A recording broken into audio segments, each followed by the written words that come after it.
Assalamualaikum warahmatullahi wabarakatuh. Di sini saya akan melanjutkan eh, materi di minggu ke-12 atau jawaban dari tugas ke-12. Yang pertama, bagian A mengenai D4 HPK. Soal yang pertama ada apa kepanjangan dari D4 HPK? Kepanjangan dari D4 HPK yaitu dikte 4 huruf verbal kembar. Yang kedua, apa pengertian dari D4 HPK? Pengertian D4 HPK ini yaitu dari pengucapan dalam susunan kalimat, huruf, kata suatu baris dan suatu kata kembar tanpa dilihat gambar atau simbolnya.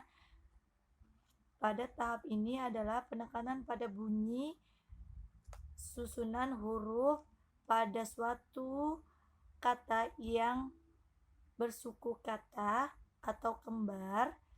Contohnya itu seperti SU, DA, KI, dan ini termasuk huruf verbal yang kembar.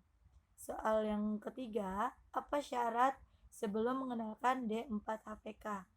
Nah, di sini anak dapat terampil dan menguasai 4 HPK sebelum mengenalkan B4 HPK kepada anak atau siswa. Kita juga harus memahami sebagai motivator karena bahwa mereka itu sudah terampil atau belum dan dapat sudah menguasai materi atau modul dari 4 HPK. Selanjutnya soal yang kelima, bagaimana cara motivator mengenalkan D4 HPK? Nah, di sini cara mengenalkannya sebagai motivator yaitu ada tujuan yang utamanya yaitu anak dapat menyukai terlebih dahulu dalam kegiatan permainan dari huruf verbal dikte D4 HPK.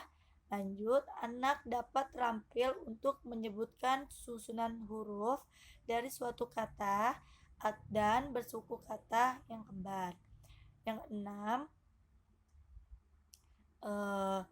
selanjutnya caranya itu dapat mengenalkan D4 HPK ini yang suatu dalam berdialog dan bernyanyi saat pembuka lagu La Bimba. Yang ketujuh, yang keenam, tahap selanjutnya setelah D4 HPK itu D4 HVS. Lanjut, yang bagian B-nya mengenai D4 HVS. Apa kepanjangan dari D4 HVS? Dari D4 HVS ini dikte 4 huruf verbal yang sederhana. Apa pengertian dari D4 HVS? Dari pengertian 4 DVS ini jadi D4 HVS ini dalam pengucapan susunan huruf dari sederhana atau susunan kata yang berada dari simbolnya. Yang ketiga, syarat sebelum mengenalkan D4 HVS ini, kita harus anak dapat terampil dahulu dan mengenai huruf D4 HVS ini agar dan menguasai D4 HPK dan 4 D4 HVS. Yang keempat, tujuan utama dan tujuan khusus dari D4 HVS itu apa? Dari tujuan utama ini, dari D4 HVS ini dapat agar anak tertarik terlebih dahulu kepada kegiatan bermain belajar dikte D4 HVS tersebut. Yang kedua, itu tujuan khususnya yaitu anak dapat memahami atau mengerti dari bunyi huruf susunan suatu kata yang dapat memiliki dua suku kata yang berbeda. Yang kelima, soal yang kelima, cara motivator mengenalkan D4 HVS. D4 HVS ini dapat mengenalkannya, motivator dapat melalui dari lagu, La Bimba, atau berdialog, bercerita, dan lain-lain. Yang keenam, Tahap selanjutnya dari D4HVS itu ke D5HVS. Bagian C mengenai D5HVS. Apa sih kepanjangan dari D5HVS ini? Yaitu dikte 5 huruf verbal yang sederhana. Apa pengertian dari D5HVS ini? Dari D5HVS ini yaitu dari pengucapan susunan huruf suatu kata yang terdiri dari 5 huruf tanpa melihat tetapi dari bentuk simbolnya. Pada tahapan ini dapat menekankan pada bunyi suatu susunan atau huruf dari suatu kata dari atas 5 huruf. Contohnya itu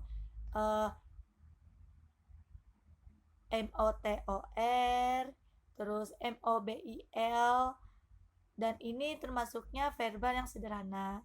Yang ketiga, syarat yang harus dipahami sebelum ke D5HVS ini yaitu anak dapat terampil dan menguasai 5HVS dan 4D4HVS. Yang keempat, tujuan utamanya itu dari D5HVS ini agar anak atau siswa menyukai dalam kegiatan yang bermain huruf 5 dikte atau di 5D 5HVS dapat mengerti bunyi susunan huruf dari suatu kata atas 5 huruf. Dan tujuan khususnya sama dapat memahami atau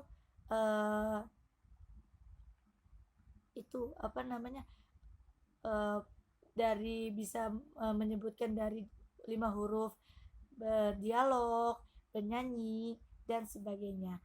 Terus cara bermainnya sebagai materi itu ialah dapat mendikte kata yang ke-1 pada anak untuk diperkenalkan dahulu seperti bercerita, berdialog, yaitu kayak MOBIL, terus MOTOR dan sebagainya. Tahap selanjutnya dari 5HVS ini yaitu B1D. Cukup sekian dari saya. Mohon maaf apabila ada perkataan atau jawaban yang kurang berkenan atau masih salah. Terima kasih. Wassalamualaikum warahmatullahi wabarakatuh.